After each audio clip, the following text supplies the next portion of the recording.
A graça e a paz a todos. Devido à grande repercussão que o vídeo da minha esposa teve relacionado ao dízimo, eu pude notar com esse vídeo que o dízimo, o dinheiro ainda aflige o coração de muitas pessoas dentro das igrejas. Sendo porque as igrejas hoje são as instituições que mais crescem, mesmo quando nós estamos vendo atos inescrupulosos de muitos líderes cristãos, escândalos que vêm acontecendo na mídia e pela internet que chegam até os nossos olhos, mas parece que nós muitas vezes estamos cauterizados com tudo que está acontecendo, com o medo de que, de alguma forma, se nós tentarmos nos esquivar das coisas que andam sendo feitas pelas mãos destes homens, vai abalar a nossa fé ou que Deus vai ficar entristecido junto com a gente. Então, hoje eu vim lhe trazer uma palavra de reflexão, vim lhe trazer uma palavra para acalmar o seu coração e vim esclarecer de uma vez por todas o que é o dízimo e o que são as ofertas dentro da casa do Senhor. Existem 3 maneiras de nós enxergarmos o dízimo e enxergarmos as ofertas dentro da casa do Senhor. A oferta fica bem claro que é conforme o nosso coração, pois Paulo disse em 2 Coríntios 9 que nós devemos ofertar segundo o nosso coração, a nossa vontade, não é por dever nem por obrigação, e então fica bem claro. Mas e o dízimo? É válido? O dízimo é aplicável nas nossas vidas? O dízimo é algo que nós devemos praticá-lo. Como eu lhe disse, há 3 maneiras de entender o dízimo. Uma delas é através do dever. Assim como a maioria, quando você toca no assunto de dízimo, usa Malaquias 3:10. Trazei todos os dízimos e as ofertas na casa do tesouro para que haja mandamento. E eu, Senhor Deus, repreenderei o devorador. Nós também vamos entender o que é esse devorador. Que se eu não vos abrir a porta do céu e não derramar tal bênção que nem caiba no seu celeiro. Ou então, um pouquinho antes, quando diz, pode o homem roubar a Deus? Vós, toda a nação, tem me roubado nos dízimos e nas ofertas. E isso aflige demais o coração das pessoas. A outra maneira de entender o dízimo é quando nós entregamos o dízimo com amor. Quando nós entregamos o dízimo sem estar preso ou relacionado aos 10%, aos 2%, a 20%, a 50%. Isso é quando nós temos a consciência da generosidade. A outra maneira de nós entendermos o dízimo é através de um princípio. E hoje eu vim esclarecer isso para vocês. A minha esposa ela fez o vídeo no sentido de indignação do que andam fazendo com o dinheiro que é entregue na igreja e de como isso está sendo ensinado para o seu povo. Como é que os líderes têm ensinado isso ao seu povo. Mas para nós entendermos o que é o dízimo, se o dízimo é válido ou não, e se nós devemos praticá-lo ou não, nós devemos entender aonde ele foi criado. A palavra de Deus, irmãos, é que muitos usam versos isolados da Bíblia para atemorizar o coração dos seus próprios fiéis dentro da igreja. A palavra de Deus ela é uma palavra transformadora, uma palavra de graça, uma palavra para trazer conforto aos nossos corações, para trazer direção para as nossas vidas. De maneira nenhuma a palavra do Senhor pode ser usada para amedrontar a pessoa. Imagine você levando uma palavra a uma pessoa que ainda não é convertida, que ainda não conhece o Senhor e falando, olha, se você não for para a igreja, você vai para o inferno. Você consegue trazer uma pessoa assim para a igreja? A palavra diz que não é nem por força e nem por poder, é o Espírito Santo. Sempre é o amor que vai levar a pessoa para a igreja, é uma situação que ela está passando difícil, e na igreja ela encontra a esperança de uma transformação, ela encontra a esperança de um renovo para a vida dela. Deuteronômio 14:22. Todos os anos juntem uma 10ª parte de todas as colheitas, e levem até o lugar que o Senhor nosso Deus tiver escolhido, para nele ser adorado. Ali, na presença do Senhor, nosso Deus, comam aquela 10ª parte dos cereais, do vinho e do azeite, e também a primeira cria de vacas e das ovelhas. Façam isso para aprender a temer a Deus para sempre. Mas se o lugar de adoração fica muito longe e for impossível levar até lá a 10ª parte das colheitas com que Deus os abençoa, olha só como que a palavra é linda, com o que Deus os abençoou. Já está deixando claro aqui que se Deus não te abençoou de alguma maneira, você não conseguiu, já não tem nem como você levar. Então façam isso, vendam aquela parte das suas colheitas, levem o dinheiro até o lugar de adoração que o Senhor tiver escolhido e ali comprem tudo o que quiserem. Olha só, o que quiserem. Carne de vaca ou de carneiro, vinho, cevada ou qualquer outra coisa que desejarem. E ali, na presença do Senhor nosso Deus, você e suas famílias comam estas coisas e divirtam-se à vontade. Porém, agora entra a parte da igreja. Porém, não se esqueçam os levitas que moram na cidade de vocês. Eles não receberão herança como as outras tribos recebem. De 3 em 3 anos, juntem a 10ª parte de onde vocês moram. Essa comida é para que os levitas, pois eles não têm herança, também para os estrangeiros, para os órfãos, as viúvas e os necessitados que moram nessa cidade. Assim todos eles terão comida que precisarem. Façam isso para que o Senhor vosso Deus abençoe todo o trabalho de vocês. Olha que coisa mais linda. Deus está mandando você pegar o dízimo das suas colheitas, dos seus bois, das suas ovelhas, levar até a casa do Senhor e distribuir. Além disso, você também comer disso. E não se esquecer dos levitas que não têm herança, que no caso são os pastores de hoje em dia, e não se esquecer dos órfãos, das viúvas e do necessitado. Amém. Isso foi instituído na aliança com Moisés, para que a tribo de Levi, que foi separada para cuidar das expiações, da tenda do encontro, de todas as coisas que era santa, eles receberam por herança os dízimos, porque eles não poderiam ter direito a nenhuma herança, ou seja, eles não poderiam ter casas, não poderiam ter bens. Nos dias de hoje não poderia ter carro, não poderia ter casa, não poderia ter nada, eles teriam que morar, eles moravam na igreja, os pastores teriam que morar na igreja. E aí os fiéis que ali congregam levariam os dízimos dos cereais, levariam comida, levariam tudo para sustentar a vida desses pastores que cuidam do pessoal da igreja. Mas nós sabemos que hoje, devido à graça de Jesus, não é isso que acontece. Todo mundo precisa de algo a mais do que isso, porque o mundo evoluiu e Deus acompanha essa evolução. Pois bem, Deus institui essa aliança. Só que esse fardo, durante muitos anos, não estava sendo cumprido pelo povo. E o que acontece? Chega um dia que Deus usa Malaquias, que é o tão famoso versículo de Malaquias 3:10, tragam os dízimos e as ofertas à casa do Senhor, aonde pega no dever e no medo de muitas pessoas. Só que acontece o seguinte, Malaquias não está falando só para o povo. Na verdade, Malaquias são 4 livros. Eu convido você a ler esses 4 livros.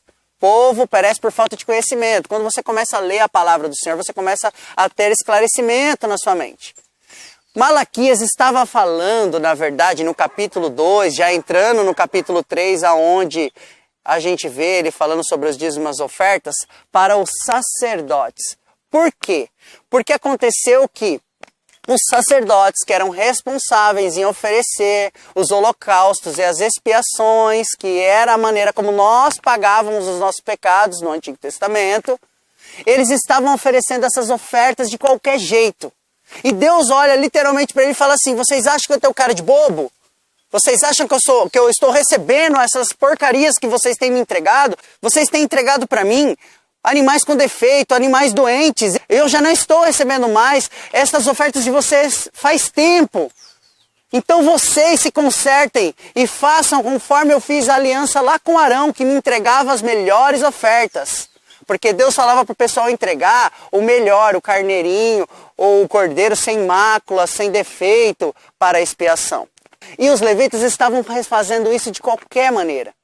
E o povo, além de levar os animais doentes e os levitas de oferecerem os demais bens, o povo estava sendo conivente com aquilo. Então, o que aconteceu? Os levitas não estavam mais fazendo o papel dele, que era o papel de cuidar das pessoas, que era o papel de oferecer os sacrifícios de modo a qual o Senhor recebia. Então Deus se ira e fala: vocês têm me roubado nos dízimos e nas ofertas. Por isso que Deus fala vós. Vós são sacerdotes, são os levitas. Vós e toda a nação têm me roubado nos dízimos e nas ofertas. Trazei na casa do tesouro para que haja mantimento. Agora vem a parte principal, onde a maioria dos pastores tem pegado os irmãos no medo.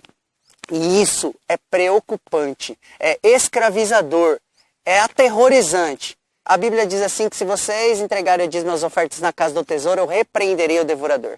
E o que os pastores têm feito? Se vocês não derem o dízimo e não forem fiel, o devorador vai te pegar. Amados, devorador eram os gafanhotos, eram as pragas que comiam as colheitas daquela época. Assim como nos dias de hoje, se você fizer uma plantação e não colocar agrotóxico e as coisas para proteger as colheitas, as pragas vão comer uma parte da colheita. Agora você imagina naquela época que eles não tinham essa tecnologia e não tinham esse conhecimento. Os gafanhotos, as pragas comiam. E Deus, na verdade, aqui não estava ameaçando o povo. Deus ainda estava de alguma forma querendo abençoar o seu povo. Deus fala assim: olha, traga o seu dízimo na casa do tesouro, que são só 10%, a 10ª parte, e eu ainda repreenderei o devorador. Então, se a gente for fazer uma análise, que um devorador, as pragas, os gafanhotos comeriam às vezes 20% ou 30% da colheita de uma pessoa, Deus ainda estava falando: olha, eu vou te abençoar, e isso não vai comer a sua colheita, isso não vai destruir, então você não vai nem sentir esses 10%. E se eu não vos abrir as portas do céu com chuva, para que essas colheitas venham ser abundantes, de uma maneira que você nem vai conseguir guardar no seu celeiro. Era isso que Deus estava falando. É por isso que muitas vezes você dizima um mês, tira às vezes ali para ser fiel, como eles dizem, e aí no outro mês está passando dificuldade. Você acha que o Deus que você serve é um Deus miserável? Ou você acha que o Deus que você serve é um Deus poderoso? Imagina, irmão, se Deus falar que vai derramar uma bênção tão grande que você não vai nem ter onde guardar, você pode esperar milhões e milhões e milhões, porque Ele é o dono de todo ouro e de toda prata. Acontece que, desta maneira, através da lei, do dever, isso não é mais aplicado na minha vida e na sua vida. Está escrito em Gálatas 2, do verso 20 em diante assim: assim, já não sou eu quem vive, mas Cristo vive em mim. E é esta vida que eu escolhi agora viver pela fé no Filho de Deus, que me amou e se deu por si mesmo por mim. Eu me recuso a rejeitar a graça de Deus, pois se é por meio da lei que as pessoas são aceitas por Deus, então a morte de Cristo não adiantou em nada. O dízimo era parte da lei, da aliança de Moisés. Então o dízimo não pode ser aplicado na sua vida e na minha como um dever. Você tem que dar. Porque Paulo disse que se você tentar viver pela lei, Cristo morreu em vão. No capítulo 3 e no verso 11, diz assim: é claro que ninguém é aceito por Deus por meio da lei, pois as Escrituras dizem: viverá aquele que por meio da fé é aceito por Deus. Mas a lei não tem nada a ver com a fé. Pelo contrário, como dizem as Escrituras, viverá aquele que fizer o que a lei manda. Porém, Cristo, tornando-se maldição por nós, nos livrou da maldição imposta pela lei. Como diz as Escrituras: maldito todo aquele que for pendurado numa cruz. Cristo fez isso para que a bênção de Deus, que prometeu a Abraão, seja dada por meio de Cristo Jesus aos não-judeus, que somos nós, para que todos nós recebamos por meio da fé o Espírito que Deus nos prometeu. Simplesmente, Jesus levou o fardo da lei embora. Não existe mais dever, você tem que dar o dízimo, porque se você não for fiel, Deus não vai ser fiel. Primeiro que Deus não está condicionado à sua fidelidade. Imagina se Deus tivesse condicionado a nossa fidelidade, Deus ia ser caloteiro, Deus não ia fazer nada, Deus ia ser infiel por causa das nossas transgressões, dos nossos erros. Mas nós estamos debaixo da sombra da cruz. Nós estamos debaixo da graça, que é de graça. Tudo bem, e qual é a outra maneira de se entregar o dízimo? Se você for lá em Hebreus, você vai ver que lá fala sobre Melquisedeque. Um homem que foi comparado a Jesus, que era sacerdote. E Abraão entregou o dízimo a Melquisedeque sem ninguém mandar nada. Ele fez por amor, ele fez por generosidade. E como hoje Jesus é o sumo sacerdote, nós entendemos que o dízimo é entregue por princípio de gratidão e de generosidade. Pelo Espírito soprando generosidade no coração do seu povo, e não por dever. Porque quando você faz algo pela lei, por dever, você anula a morte de Cristo e você diz, eu não acredito em Jesus. Jesus não morreu por mim, não valeu nada. Você traz para a sua vida a lei. Por que Jesus morreu, amados? Para nos livrar do pecado, não foi isso? Qual era esse pecado que Deus teve que descer na forma de Jesus para nos levar? Acontece que a lei, irmãos, não era só os 10 mandamentos como nós escutamos, como nós vemos até as novelas. Eram 613 leis.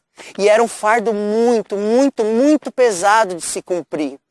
Então Jesus, vendo que o povo não estava dando conta de cumprir esse fardo, porque no Antigo Testamento nós éramos salvos por méritos, créditos e débitos. Nós éramos salvos através das coisas que nós fazíamos. Se eu faço certinho, se eu sou fiel, se eu cumpro as Escrituras, eu sou salvo, eu sou abençoado. Se eu não faço, eu recebo punição. Por exemplo, aquele que adulterava no Antigo Testamento era apedrejado em praça pública.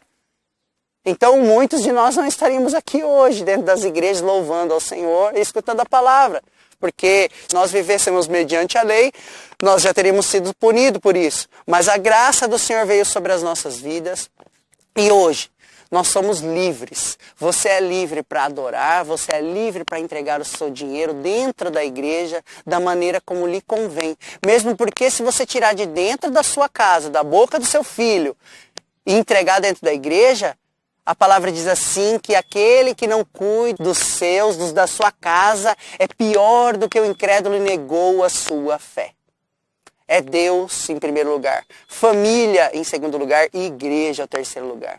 Igreja é lugar de se encontrar, de louvar ao Senhor, de escutar a palavra do Senhor, de confraternizar, de amar o próximo e de principal, unir as forças para levar o Evangelho e levar suprimento, levar cuidado para aqueles que estão necessitados, levar mantimento para aqueles que estão precisando, porque você sozinho, irmão, você não vai ter condição de comprar um monte de comida, um monte de roupa, ir lá e levar para aqueles que estão passando por dificuldade.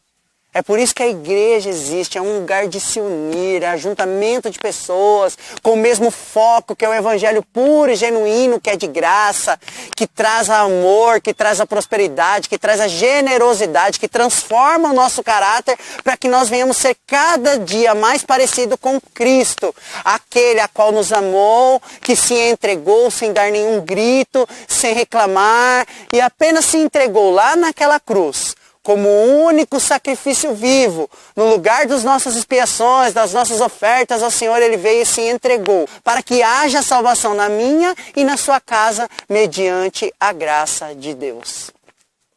Pois então, irmãos, o dízimo não é um dever. Quando um pastor usar que o devorador vai te pegar, que um gafanhoto virou demônio, no fim do culto vai até ele e fala, pastor, isso que o senhor está falando é uma heresia. Isso não se aplica. Devorador, migrador, cortador não é demônio.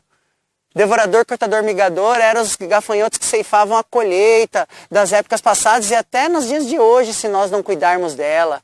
O Senhor tem que pregar a graça, o amor. Deem na igreja para que haja suprimento na igreja. Para que a sua igreja venha a ser uma igreja próspera e abençoadora. Você tem o direito de fazer parte das finanças da sua igreja. Não o direito, você tem o dever. Porque aquilo que é de Deus, você tem que zelar pelo que é de Deus. Quando você fala, eu entrego lá, se o pastor faz o que ele quer, você está negligenciando, está sendo conivente. Porque a igreja não é do pastor, a igreja é do Senhor. E para isso existem os membros, para ali opinarem, para ali darem as suas ideias para que a obra venha a ser feita com excelência e agradável aos olhos de Deus. Se você entrega o seu dízimo e não vê as obras sendo feitas dentro da tua igreja, as finanças são ocultas, não está sendo apresentado ao seu povo as atas, aonde o dinheiro está sendo gasto, não faça parte disso. Porque vai ser cobrado de você. A hora que você chegar de frente com o Senhor Jesus, Ele vai perguntar, apresenta suas mãos para mim. E você vai fazer o quê? Eu dei o dízimo lá dentro da igreja. Ele vai falar, mas eu não mandei você fazer isso. Eu falei, eu tive fome, não me desse de comer. Eu tive sede, não me desse de beber. Eu tive frio e não me desse de vestir. Jesus disse àquele homem, vende tudo e doa aos pobres. Porque Ele sabia que o dinheiro era a raiz de todos os males. Seria o Deus desse século, aonde muitos seriam consumidos, aonde as pessoas serviriam ao dinheiro e não a Deus. A minha visão, minha particular, que eu vejo, dinheiro não é para dar vida chique, glamurosa para pastor. Dinheiro é para manter a igreja e para ajudar aqueles que precisam, que estão lá fora. Essa é a vontade de Deus. Tiago 1:27. A verdadeira e pura religião que o Senhor nosso Deus aceita é esta. Aquela que cuida das necessidades dos pobres, das viúvas, dos órfãos, dos necessitados.